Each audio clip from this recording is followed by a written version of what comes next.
মাহি। রমণীর ধ্যান নেই। নরম তুলতুলে হাত দুটোর দৃঢ় বন্ধনে যুবককে আটকে ফেলার সে কি আপ্রাণ চেষ্টা তার। হরিণী চোখ দুটো কেমন দিশাহীনের ন্যায় ঝরাচ্ছে অশ্রু। যে নির্দয় মানব কোনো একদিন কড়া কণ্ঠে বলেছিল সে কারো নাম মনে রাখে না, সেই নির্দয় মানব আজ প্রথমবার সপ্তদোষীর নাম ধরে ডাকল।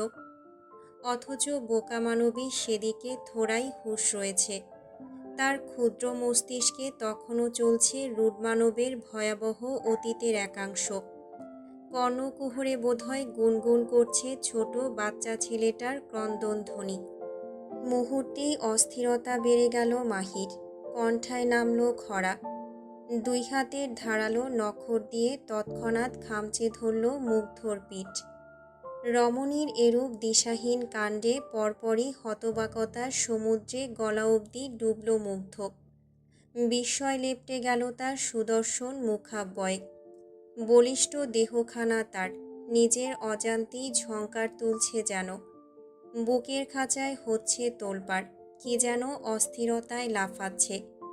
ভীষণ বেগতিক হালাতে লাফাচ্ছে অঙ্গটা। বাইরে থেকে হুট করেই প্রস্তরখণ্ডের ন্যায় জমে গেল মুগ্ধ। তার বুকের কাছে লেপ্টে আছে মানবীর ক্ষুদ্র বদন। এক অদ্ভুত শীতলতায় ছেয়ে গিয়েছে তার অন্তর। মস্তিষ্ক হলো ফাঁকা। রুশদিকিং না হলে এই মুহূর্তে নির্ঘাত হতবাকতার জেরে জ্ঞান হারাতেন বলিষ্ঠ পুরুষ। এদিকে ক্ষুদ্র রমণী ভীত সন্ত্রস্ত। অন্তকোণের বিরাট দহনে মুখ হাঁ করে ফেলছে নিঃশ্বাস। ঝাপসা চোখ দুটোর দৃশ্যপটে রুটমানবের অতীত কল্পনা করে বড্ড আবেগী মাহি। ট্রমাটিক অতীত থেকে রাক্ষস হবার পূর্ণ দীক্ষায় দীক্ষিত হওয়া ব্যক্তিকে আগে ভাগে বিচার করাটা ছিল নেহায়েত বোকামি। তাছাড়া যে লোকের হৃদয় আটকে আছে কংক্রিটের দেয়ালে, তার কাছে দয়ামায়া প্রত্যাশা করাটাও ছিল বিশাল পাগলামো। অন্তর্মুখী রমণী নাক টানল খানিক, নিঃশব্দে অশ্রু বিসর্জন দিয়ে ভগ্ন কণ্ঠে আওড়াল, আই অ্যাম সরি। মুহূর্তেই কপাল গোছালো মুগ্ধ। মুখাব্যয় থেকে এতক্ষণে সকল হতবাকতার অবসান ঘটল রমণীর শেষ বাক্যটুকুতে। সে গম্ভীর হলো এই পর্যায়ে। শক্ত হাতের বন্ধনটারও কিছুটা দৃঢ় করল সে। পরক্ষণে দৃঢ় চোয়ালখানা পূর্বের তুলনায় খানিকটা তীক্ষ্ণ করে বলিষ্ঠ ঘাটটা ঝোঁকালো খানিক। মুখ রাখল মানবীর নরম তুলতুলে কানের লতি বরাবর। কপালের চামড়া গুটিয়ে স্নিগ্ধ গলায় হিসহিসিয়ে শুধালো, আর ইউ ওকে সিগনোরা? রমণী নিরুত্তর, বরং জোর বাড়ালো হাতের। সিক্ত চোখ দুটো বুজে রেখে কম্পিত কণ্ঠে আওড়ালো, আমি জানি না বিস্ট, আমি সত্যিই জানি না আমার কি হচ্ছে। হুট করেই নিজেকে এতটা দুর্বল কেন মনে হচ্ছে বিস্ট? কেন সামলাতে পারছি না নিজেকে? যুবক উদ্বিগ্ন, তবুও বাইরে থেকে কঠোর মুখভঙ্গি স্পষ্ট তার।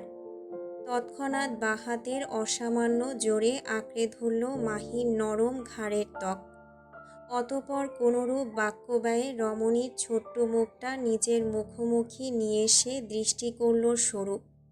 কাঁদতে কাঁদতে মানবীর সুশ্রী মুখমণ্ডলের সে কি বেহাল দশা। জলে চিকচিক করছে নত অক্ষিপুটের কার্নিশ।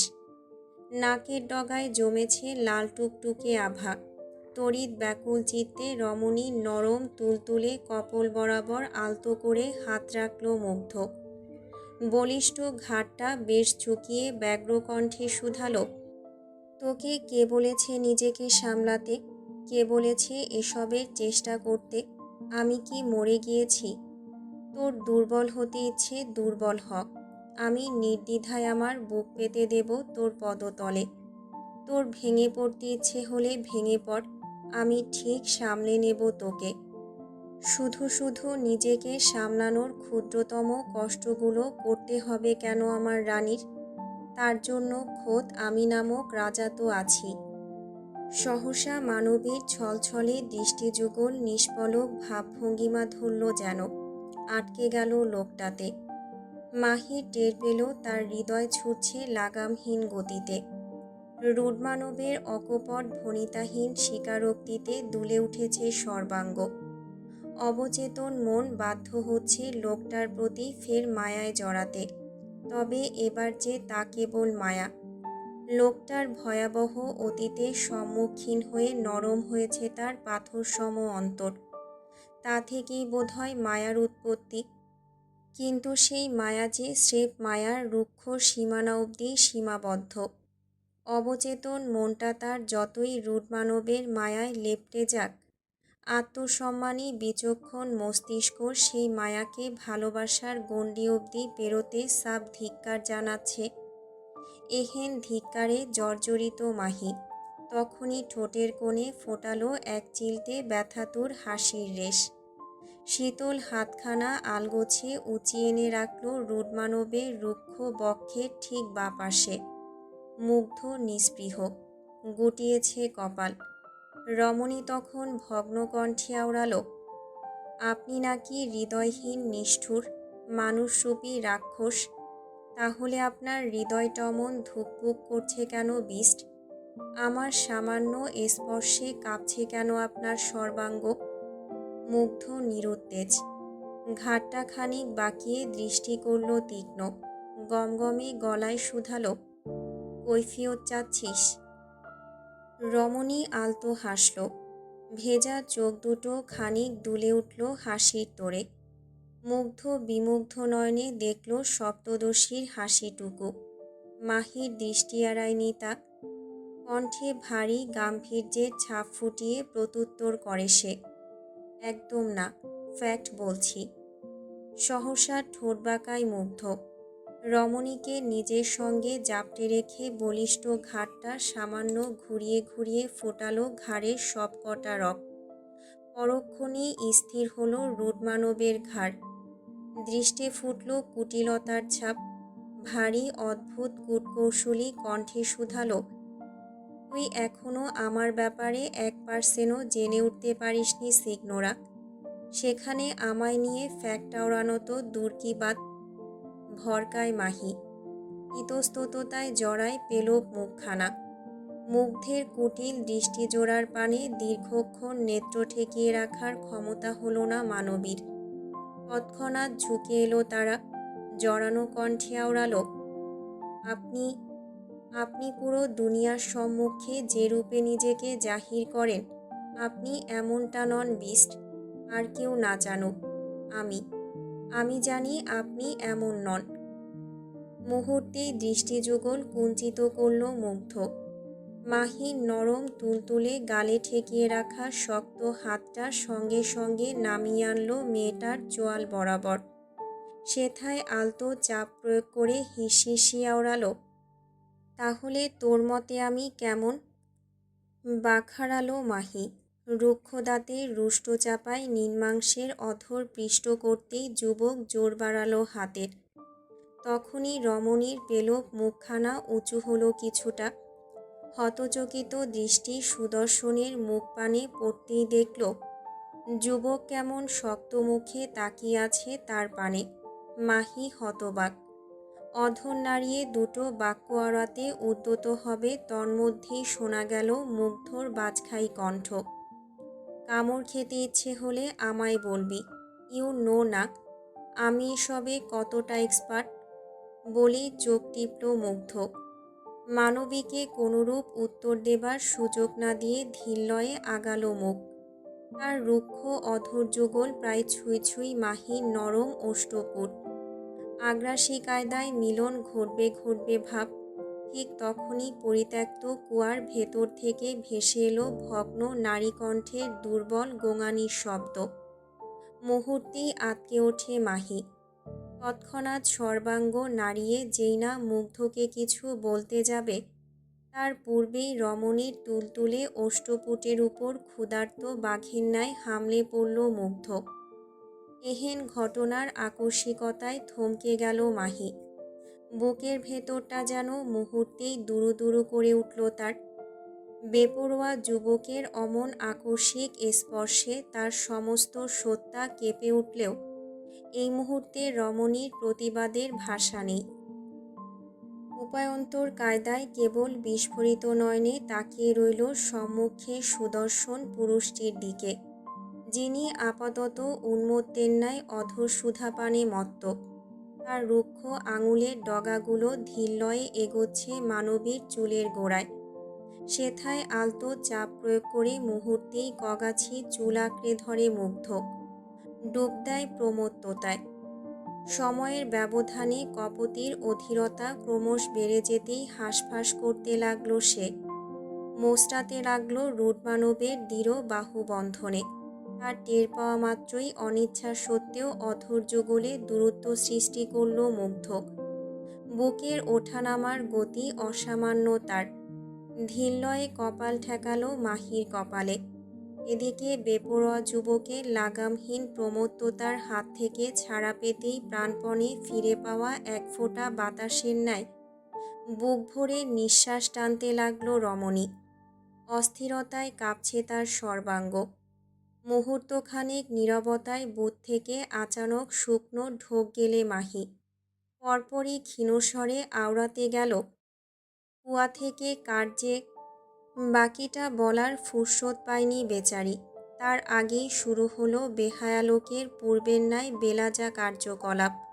ফের আসলে সে টেনে ধরল রমণীর সিক্ত অধর যুগল। মাহি এবার বড্ড বিরক্ত। কপাল কুঁচকে দুই হাতে অনবরত ঠেলতে লাগল রূঢ়মানবের রুক্ষ বক্ষ। কিন্তু বালাইসার কাজ আর হলো না তাতে। লোকটা সরলও না, থামলও না। অসহায় রমণী হাল ছাড়ল এই পর্যায়ে। প্রস্তরখণ্ডের ন্যায় জমে রইল লোকটার বক্ষে। সময়ের কাঁটা বেশ খানিকটা পেরুতেই থামল মুগ্ধ। বিচ্ছিন্ন করল রমণীর রক্তিম ওষ্ঠপুট। কুটিল দৃষ্টিজোড়ায় রমণীর পেলব মুখখানা আবদ্ধ করে নিয়ে হিসহিসিয়ে শুধালো, সব কিছু কানে নেওয়া ঠিক না মাইগাল। তোর আগ্রহের সবটুকু আকর্ষণে কেবল আমার নাম রাখ। আমি বাদে অন্য কিছুতে আগ্রহ দেখাতে গেলে ক্ষতিটা তোরই হবে। মাহি নির্বাক। লজ্জা, অভিমান এবং অপ্রকাশিত স্বনিগ্ধতার অদ্ভুত এক মিশ্রণে দ্বিধায় জড়ালো মানবী। অন্তঃকোণে প্রশ্ন জাগল, কি আছে ওই কুয়োতে? কে আছে ওই কুয়োর ভেতর? কুয়োর প্রসঙ্গর্তী লোকটা এমন ভাব পাল্টালো কেন? আমাকে কোনোরূপ প্রশ্ন করার সুযোগ দিচ্ছে না কেন? এরূপ ভাবনায় বিভোর রমণী। ছোট্ট মস্তিষ্ক জুড়ে কৌতূহলের কেঁচো গিজগিজ করতে লাগলো বোধহয়। মুখ গহ্বরে অধর নাড়িয়ে ফের অধর নাড়াতে যাবে ঠিক তখনই ওষ্ঠপুট বাড়ায় মুগ্ধ। তড়িৎ নাক মুখ কুঁচকে নেয় মাহি। কপট ঝাঁজ দেখিয়ে শুধায়, থামুন অসভ্য লোক। থামল মুগ্ধ। জিভ ঠেলল গালের ভাঁজে। চোখে মুখে এক প্রকার দুষ্টুমির ছাপ ফুটিয়ে ওড়াল, you know what hottie, I am thinking something. ভ্রু গুটিয়ে তাকায় মাহি। জিজ্ঞেস করে, কি? সহসা চোখা দৃষ্টিতে তাকালো মুগ্ধ। ঠোঁট বাঁকিয়ে প্রত্যুত্তর করল, তুই যেহেতু স্বেচ্ছায় আমায় জড়িয়ে ধরেছিস, তার মানে you want me. Then why waste any more time? Let's get intimate. মুহূর্তেই চোখ দুটো খিচে নেয় মাহি। মনে মনে কয়েকবার গালমন্দ করে নিজেকে। কেন যে মায়া দেখিয়ে লোকটাকে জড়িয়ে ধরতে গেল। এবার খেসারত ভুগুক। বোকা মানবী নিজ মনে ভাবনায় মত্ত বলে তখনই তীক্ষ্ণ দৃষ্টে রমণীর ঠিক পেছনে থাকা কুয়োর পানে তাকায় মুগ্ধ। চোয়াল করে শক্ত। অভ্যন্তরে কোনো কিছু নিয়ে বিশাল ছক কষছে সে। ভাবছে দক্ষ কৌশল। মানবীকে অন্য ভাবনায় ঢুকিয়ে দিয়ে পরপরই তাকে কোলে নিয়ে পা ঘোরালো উল্টো পথে। হাঁটতে হাঁটতে মুখভঙ্গি পাল্টাচ্ছে মুগ্ধ। দাঁতে দাঁত চেপে কিরমির কণ্ঠে চাপা আক্রোশে শুধায়, ভি সুকিনি দেতি, দাঝেনি আতই ভেরসি নরমাল না, এসপেদাল নে মোজেতে। কুত্তার বাচ্চারা, সামান্য একটা কাজও ঠিকমতো করতে পারে না, অকর্ম কতগুলো। ধূপধাপ কদমে অন্দরমহলে প্রবেশ করল মুগ্ধ। কোলে তার আদুরে সপ্তদশী। মুখ ভার করে রেখেছে মায়াবিনী। হাঁটতে হাঁটতে আর চোখে তা বার কয়েক দেখল মুগ্ধ। এতক্ষণ যাবৎ নির্বিকার থাকলো, এবার কেমন গমগমে গলায় বলে উঠল, তোর জামাই মরেছে। তড়িৎ ভরকায় মাহি। সহসা মুগ্ধর পানে স্নিগ্ধ দৃষ্টি নিক্ষেপ করে শুধালো, হোয়াট ননসেন্স, বিয়েই তো করলাম না এখনো। তৎক্ষণাৎ থমকে দাঁড়ালো মুগ্ধর ব্যস্ত পদযুগল। চোয়ালের পেশি হলো টানটান। দৃষ্টিতে তীক্ষ্ণতা লেপ্টে ঝাঝালো কণ্ঠে শুধালো, হোয়াট দ্য ফাক, ওসব বালছাল করতে হবে কেন? বিয়ে ছাড়াই তো আমি আছি। মাহি আর কথা বাড়ালো না। নির্মল মুখখানা শক্ত করে নিয়ে কুলু পাটল মুখে। মুগ্ধ এক মুহূর্ত স্থির তাকিয়ে রইল। পর মুহূর্তেই মানবীকে কোল থেকে নামিয়ে দিয়ে হাত গুজল পকেটে। চঞ্চলা চড়ুই ছাড়া পেয়েই কদম বাড়ালো সম্মুখে। মধ্যকার দূরত্ব খানিকটা বাড়াতেই পেছন থেকে ভেসে এলো মুগ্ধর গমগমে কণ্ঠস্বর, সোজা ঘরে যা, ঘাটতারা 1.5 ব্যাটারি। চড়ুই ডাকছি বলে আমার অনুমতি ছাড়া এদিক ওদিক ওড়াউড়ি করতে যাস না যেন, নয়তো সোজা ডানা কেটে দেব কিন্তু। থমকায় মাহি। ঘাবড়ে গেল পরক্ষণে। শরীর ঘুরিয়ে তাকালো না আর। মাথাটা কেবল কাত করে সম্মতি দিল নীরবে। পেছনে দাঁড়িয়ে থাকা রুটমানব ততক্ষণে ঠোঁটের ফাঁকে সিগার চেপেছে, ধরিয়েছে লাইটার। মানবীর অমন নীরব সম্মতিতে হাসল সে। মুখ ভর্তি সিগারের কলুষিত ধোঁয়া টেনে বিড়বিড়ালো, এত বাধ্য। বিড়বিড়িয়ে বলা বাক্যটুকু কেবল নিজ অবধি সীমাবদ্ধ রাখল মুগ্ধ।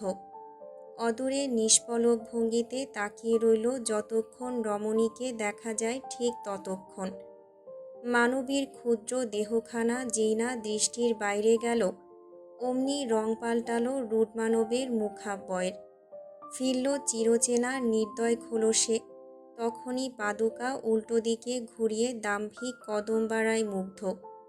কিছুটা পথ এগোতেই হুট করে তার পেছনে সাগরেদ হিসেবে যোগ দেয় অ্যাডুইন। তার উপস্থিতি টের পেয়েই দাঁত খিঁচল মুগ্ধ। তুই থাকতেও জঙ্গলে গেল কি করে বাস্টার্ড? কোথায় মরতে গিয়েছিলি তুই? আর কুয়ার মুখ খোলা কেন? ওই মহিলার মুখে স্কচ টেপ লাগাসনি?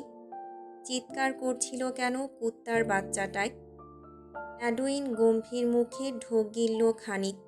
মুহূর্তবায়ে প্রসঙ্গ পাল্টে সম্মুখে অগ্রসর নির্দয়ের উদ্দেশ্যে বলে ওঠে, মনস্টার, আপনি যখন কুয়োতে ছিলেন তখন। সহসা ব্যস্ত পা দুটো থামল মুগ্ধর।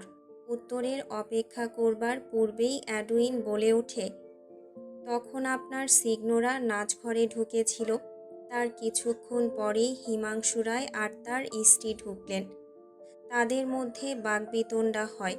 আর তারপর, did that mother ফাকার touch my girl? কথার মাঝে অমন রূপ পড়ায় থমকায় অ্যাডুইন। পরক্ষণেই রুডমানবের অমন ভয়ানক কণ্ঠে আঁতকে ওঠে সে। থতমত খেয়ে কী বলবে না বলবে তা নিয়ে চিন্তায় মগ্ন হতেই সম্মুখে দাঁড়িয়ে থাকা মাফিয়া বিস্ট আচমকা শরীর ঘুরিয়ে আক্রমণ বসালো ভোলাভালা অ্যাডুইনের কণ্ঠনালী বরাবর। মুহূর্তেই ভরকায় অ্যাডুইন। রুডমানব তার শক্ত হাতের জোরালো জোরে বেচারার পা দুটো শূন্যে তুলতে তুলতে হুঙ্কার ছুঁড়ে বলল, I am fucking asking you something bastard. Did that mother fucker touched my girl? Did he? সহসা উপর নিচ মাথা নাড়ায় অ্যাডুইন। তখনই বেচারার কণ্ঠ ছেড়ে দিল মুগ্ধ। সঙ্গে সঙ্গে বেচারা ছিটকে পড়ল জমিনে। বুকের উপর হাত চেপে কাশতে কাশতে এক পলক তাকালো রুডমানবের পানে। অমনি চমকে ওঠে সে। ট্যাটু শৈলীতে অঙ্কিত বলিষ্ঠ হাত দুটোর উপরে শার্টের হাতা গোটাচ্ছে মাফিয়া মনস্টার। মুখাব্যয় জুড়ে তার তীব্র রাগ। দাঁত খিচে কেবল আওড়ালো সে, তেল গরম কর আর ডোডোকে রেডি কর। মাথা ভর্তি ক্ষীণ যন্ত্রণা। চুলের গোছায় জমেছে খানিক ব্যথা। চঞ্চলা চড়ুই আর ছুটছে না, হাঁটছে ছোট ছোট কদমে। ধীরলয়ে সামান্য এগোতেই মানবীর মনের কোণে হুট করে উত্থাপিত হলো এক অদ্ভুত ইচ্ছে। রুডমানবের কক্ষে গতকাল দেখেছিল একখানা টেলিফোন। তাতে লাইন আছে কিনা কে জানে, লাইন থাকলে অবশ্য বাড়িতে একটা কল দিতে পারবে সে। বাবার জন্য বুকটা বড্ড পোড়াচ্ছে তার, খানিকটা কথা বলতে পারলে যদি স্বস্তি মেলে। তাছাড়া নির্দয় লোকটা তো এদিকে নেই আপাতত। তাহলে তার কক্ষে গিয়ে ফোন ইউজ করলে সে থোড়াই টের পাবে। বোকার সপ্তদোষী সে কি চিন্তার জোর। এহেন চিন্তার জোরে তড়িৎ পা ছোটালো বিপরীত বারান্দার দিকে। শীতাতপ নিয়ন্ত্রিত কক্ষ। দুই হাতে কক্ষের দুয়ার ঠেলে দিতেই সম্পূর্ণ কক্ষ জুড়ে ছড়িয়ে থাকা রুডমানবের পুরুষালী পারফিউমের ঘ্রাণটা কেমন আষ্টে পৃষ্ঠে জড়িয়ে ধরল মাহিকে। মাহি মুগ্ধ হতে গিয়েও সময় নষ্ট করল না। সহসা কক্ষে প্রবেশ করে শরীরের সর্বশক্তি দিয়ে ঠেলে বন্ধ করে দিল কক্ষের দুয়ার। অতঃপর সন্ধানী চোখে এদিক ওদিক তাকাতেই এক পর্যায়ে তার দৃষ্টি গিয়ে আটকে গেল অদূরের বেডসাইড টেবিলের উপর সজ্জিত এন্টিক টেলিফোনখানা। রমণী স্বস্তির নিঃশ্বাস ফেলল সামান্য। তড়িৎ পায়ের জোর বাড়িয়ে ছুটল বিছানার ধারে। মাহির ক্ষুদ্র বদনখানি কাঁপছে ভীষণ, কম্পিত হাত দুটো বাড়িয়েছে ফোনের দিকে। মনে বড় সংশয় তার। ফোনে যদি লাইন না থাকে তখন পারবে সে বাড়িতে কল দিতে, পারবে পরিবারের সঙ্গে যোগাযোগ করতে। এরূপ চিন্তায় হাঁসফাঁস করছে রমণী। রোডমানবের ভয়ে একবার হাত গুটিয়ে নিচ্ছে, তো পরক্ষণে পরিবারের সঙ্গে একটুখানি যোগাযোগের লোভে বাড়িয়ে দিচ্ছে হাত। অন্তঃকোণের দোলাচালে এক প্রকার অতিষ্ঠ মাহি। চোখ দুটো সহসা কুঁচকে নিয়ে কম্পিত হাতে আচমকা আঁকড়ে ধরল ফোনটা। অতঃপর তা একটানে তুলে এনে কানে ঠেকাতেই ফোনের ওপাশ থেকে ঝিরঝিরে টুংটাং শব্দ শুনতে পেল সে। মুহূর্তেই রমণীর পেলক মুখখানায় এক টুকরো আশার আলো দেখা গেল যেন। সে তৎক্ষণাৎ কাঁপা কাঁপা হাতে টেলিফোন স্ট্যান্ডে আঙুল চাপল। বাড়ির ল্যান্ডলাইনের নম্বরখানা বেশ মনে আছে তার। চটজলদি টুকল সব কয়টা নম্বর। তড়িঘড়ি করে কল চাপতেই রিং হতে লাগলো ফোনটায়। মানবী অধীর আগ্রহে ফোন কানে ঠেকিয়ে বসে রইল রিসিভ হবার অপেক্ষায়। বুকটা বড্ড ধুকপুক করছে তার। ফোনের রিং হচ্ছে একদিকে, আর অন্যদিকে তার হৃদস্পন্দনের গতি তীব্র থেকে তীব্রতর হচ্ছে। প্রায় 30 সেকেন্ড অতিবাহিত হলো। কল কেটে যাবে যাবে জোগাড়। আশাহত মানবী মুখ ভার করার প্রস্তুতি নিতেই ওপাশ থেকে আচমকা কেউ একজন রিসিভ করলেন কল। চিরচেনা দৃঢ়কণ্ঠে আওড়ালেন, হ্যালো, এহসান সিয়ার, কে বলছেন? সপ্তদোষী ভঙ্গুর হলো মুহূর্তেই। বহুল পরিচিত এবং কাঙ্ক্ষিত দুটো সুধাবাক্য কর্ণকুহরে পৌঁছাতেই কণ্ঠরুদ্ধ হলো বোকা মানবীর। কান্নারা চোখ দুটোর কোটর ছাড়িয়ে এক্ষুনি বোধহয় বেরিয়ে আসবে তার। গলার কাছটায় অনুভূত হচ্ছে অসহ্য চিনচিনে ব্যথা। রমণী ঢোক গিলল পরপর। জিভের ডগা ভারী হওয়ায় বাক্য না বেরুলেও এলোমেলো নিঃশ্বাসের ছন্দ ঠিকই ভেদ করল টেলিফোনের রিসিভার। টেলিফোনের ওপাশে থাকা ব্যস্ত মধ্যবয়সী রমণীর কর্ণকুহরে স্পষ্ট প্রবেশ করল এরূপ এলোমেলো নিঃশ্বাসের শব্দ। মুহূর্তেই রমণী থমকালেন যেন। দুর্বল দেহে কম্পন হলো আচমকা। পায়ের তলার জমিনটা বোধহয় খানিক নড়ে উঠল। যার তাল সইতে না পেরে দুর্বল রমণী ধপ করে বসে পড়লেন পাশে থাকা সোফার নরম গদিতে। তিনি জানেন না তার মমতায় আচ্ছাদিত হৃদয়টা অমন কাঁপছে কেন। তিনি জানেন না ফোনের ওপাশে কে আছে। তবুও মমতাময়ী সে কি টান অনুভব করছে দেখো। বিভ্রমে কাঁপা কাঁপা অধরের ফাঁক গলিয়ে অস্ফুটে আওড়ালো, কে? সপ্তদর্শী তড়িৎ চোখ দুটো বুজে নিল। কতগুলো দিন পর মায়ের কণ্ঠখানা কর্ণকুহরে প্রবেশ করতেই বুক ভারী হয়ে এলো মানবীর। কণ্ঠ ফুঁড়ে উপচে বেরিয়ে আসতে চাইল কান্নাগুলো। মানবীর সতর্কতার লক্ষ্যে তখনই অধর কামড়ে ধরল। নীরবে অশ্রু বিসর্জন দিয়ে মুহূর্ত ব্যয়ে ভারী কণ্ঠে কেবল প্রত্যুত্তর ছুড়ল, আম্মু। সহসা হৃদস্পন্দন থমকে গেল মাইমুনা বেগমের, থমকে গেল তার অভিব্যক্তি। দীর্ঘদিনের নির্ঘুম চোখ দুটো সঙ্গে সঙ্গে ভরে উঠল যেন, কাঁপতে লাগলো দুর্বল দেহখানা। হতবাক কণ্ঠে শুধালেন, মাহি, মাহি। এবার আর নিজেকে ধরে রাখার সাহস হলো না মাহির। কেঁদে উঠল ডুকরে। তার কান্নার প্রতিটা শব্দ যেন তীরের ফলার ন্যায় বিঁধতে লাগলো মমতাময়ীর দুর্বল হৃদয়ে। মমতাময়ী নিজেও মেয়ের বিচ্ছেদে কেঁদে উঠলেন। কাঁদতে কাঁদতে আওড়ালেন, আমার মা, কেমন আছিস তুই মা? তুই ঠিক আছিস? তুই কোথায় মা? কান্নার তোড়ে হেঁচকি তোলবার জোগাড় মাহির। অস্ফুটে শুধায়, আম্মু, তোমরা সবাই কেমন আছো আম্মু? আব্বু কেমন আছে? বড় আব্বু, মেজ আব্বু, কাকাই ওরা কেমন আছে? আহি কেমন আছে আম্মু? ও কি এখনো কলেজে যাওয়ার সময় ব্যাগ নিতে ভুলে যায়? ও এখন একা একা জটিল ম্যাথমেটিক্সগুলো করতে পারে আম্মু? আর আর পুতুল, পুতুল সোনা কেমন আছে আম্মু? ও ঠিক মতো স্কুলে যায় তো? অরিপু কেমন আছে? ইকরা আপু, অনি ভাইয়া, রোদ ভাইয়া, ওরা সবাই কেমন আছে? আর আর ফুপ্পি, ওরা? আরে থাম না রে বাচাল মেয়ে, আর কতবার ভালো আছে ভালো আছে করবি? এগুলো তোর ফ্যামিলি মেম্বার্স নাকি গোটা একটা গ্রামের জনগণ? তোর দাদা বান্দির ছেলে সময়কালে সঠিক জিনিস ইউজ করেনি কেন? নাকি তার ওদিকে ফার্মেসি ছিল না? এত এত পাগল ছাগল পয়দা করলো কি করে রে বান্দির ছেলেটায়?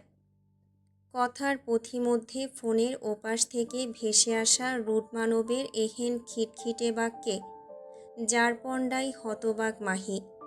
নিজের ভুল হচ্ছে ভেবে তখনই ফোনটা কান থেকে নামিয়ে এনে সম্মুখে তাক করল। অমনি ফোনের ওপাশ থেকে ভেসে এলো মাইমুনা বেগমের হতচকিত কণ্ঠস্বর, মাহি, মাহি, তোর সঙ্গে ওই জানোয়ার ছেলেটা বসে আছে নাকি? কথাটা শেষ হবার ফুরসত হলো না মাইমুনা বেগমের। তার পূর্বেই মাহির লাইনে মিউটেশন অন করে এক্সটেনশন থেকে ধেয়ে এলো রুডমানবের ব্যঙ্গাত্মক কণ্ঠস্বর, ও শাশুড়ি আম্মা, কেমন আছেন গো? নিজের মেয়ের জামাইকে কেউ এভাবে বলে নাকি শাশুড়ি আম্মা? যে জায়গায় আপনার উচিত জামাই ষষ্ঠীর আয়োজন করা, সেই জায়গায় আপনি আমায় এমনভাবে গালমন্দ করছেন। ধুর, দুষ্টু মেয়ে। মুহূর্তেই সর্বাঙ্গে আগুন জ্বলে উঠল মাইমুনা বেগমের। দাঁত করল কিরমির। মুখ সামলে কথা বলো বেয়াদব ছেলে। ওটাই তো আমি পারি না শাশুড়ি আম্মা। আপনি দেখেননি আমি কেমন? তারপরও এমন দিবাস্বপ্নের কথা বলেন কেমনে? দুই হাত মুষ্টিবদ্ধ হয়ে গেল মাইমুনা বেগমের। সাপের ন্যায় ফোঁস করতে করতেই ওপাশ থেকে শোনা গেল মুগ্ধর শ্লেষাত্মক কণ্ঠ, এমনিতে আপনার হাতের খাবার খাওয়ার দুর্ভাগ্য হয়নি শাশুড়ি আম্মা, তবে আপনার বানানো জিনিসটা রোজ খাচ্ছি। উফ, হেব্বি টেস্ট, বুঝলেন? কপাল গোছালেন মাইমুনা বেগম। ফোনের ওপাশ থেকে পরপরই কর্কশ কণ্ঠে শুধালেন, কি বলতে চাইছো তুমি? আমার বানানো জিনিস মানে? আমি তো এখন পর্যন্ত তোমায় কিছুই দেইনি। দিলে অবশ্যই বিষ মিশিয়ে দিতাম। তুমি কোনটার কথা বলছো বেয়াদব? হায় হায়, জানেন না? আপনার মেয়ের কথা বলছি যে, আপনার দ্বারা বানানো আমার পার্সোনাল আচার সে, একবার মিষ্টি, একবার টক, আরেকবার ঝাল। উফ, হোয়াট এ কম্বিনেশন শাশুড়ি আম্মা, হোয়াট এ কম্বিনেশন, জাস্ট চুমু টাইপ। সহসা ঘৃণায় মুখ কুঁচকে নিলেন মাইমুনা বেগম। দাঁত খিচে অধর নাড়াতে উদ্যত হবেন তার পূর্বেই রমণীর হাতের মুঠো হতে ল্যান্ডলাইন ফোনটা ছো মেরে টেনে নিল অনিক। এহসান পরিবারের দ্বিতীয় রত্ন। সুদর্শন পুরুষ ফোনটা কানে তুলেই বলে ওঠে, হেই ইউ রাস্কেল। তৎক্ষণাৎ চোয়ালের পেশি টান টান হলো রুড মানবের। ডেস্কের উপর তুলে আনলো পা দুটো, পিঠ এলিয়ে দিল চেয়ারের গায়ে। কটমটি শুধালো, ওরে শালা, কী রে, তোকে না গুলি করেছিলাম, তুই এখনও বেঁচে আছিস? ভেবেছিলাম মরে টরে গেলে মাটি দিয়ে আসবো, তোর তো দেখছি কই মাছের প্রাণ। চোয়াল শক্ত করল অনিক, কণ্ঠে নামালো ঝাঁঝ। আমার বোনকে তোর মতো জানোয়ারের কবজা থেকে ফিরিয়ে না আনা অবধি আমি মরছি না। কথাটা শেষ হতে না হতেই গা দুলিয়ে হেসে ওঠে মুগ্ধ। মুহূর্তখানেক যেতে না যেতেই সেই হাসি মিলিয়ে গেল বাতাসের ঝাপটায়। মুখাব্যয় হয়ে উঠল কঠোর, দাঁত খিচে বলে উঠল, আসিস তবে কুত্তার বাচ্চা। এমনিতেও তোদের মতো উচ্ছিষ্টগুলো পৃথিবীতে থেকে শুধু শুধু অক্সিজেন নষ্ট করছে। এই সুযোগে তোদের মেরে দিয়ে পৃথিবীর অক্সিজেন বাঁচানোর কাজটা না হয় করেই ফেলব। বলেই কলটা খট করে কেটে দিল মুগ্ধ। বাহাতের আঙুল দিয়ে এক্সটেনশনে চাপ বসাতেই সপ্তদশীর ফোনের মিউটেশন কেটে গেল মুহূর্তেই। ভয়ার্ত রমণী সামান্য ঢোক গিলতেই ওপাশ থেকে ধেয়ে এলো রুডমানবের ক্ষিপ্ত কণ্ঠস্বর, কলিজায় খুব বেশি সাহস হয়ে গিয়েছে তোর, তাই না? ঠিক আছে। ডয়ারে একটা স্লিভলেস রেড কালার নাইটি পরে আছে। Go and or that, I am coming. নাচতে তো পারিসই। সো আজ সারা রাত তোর নাচানাচি চলবে জাস্ট। তবে নাচটা নাচাবো আমি, তাও আবার আমার পছন্দের, আমার ওয়েতে। বান্দির মেয়ে,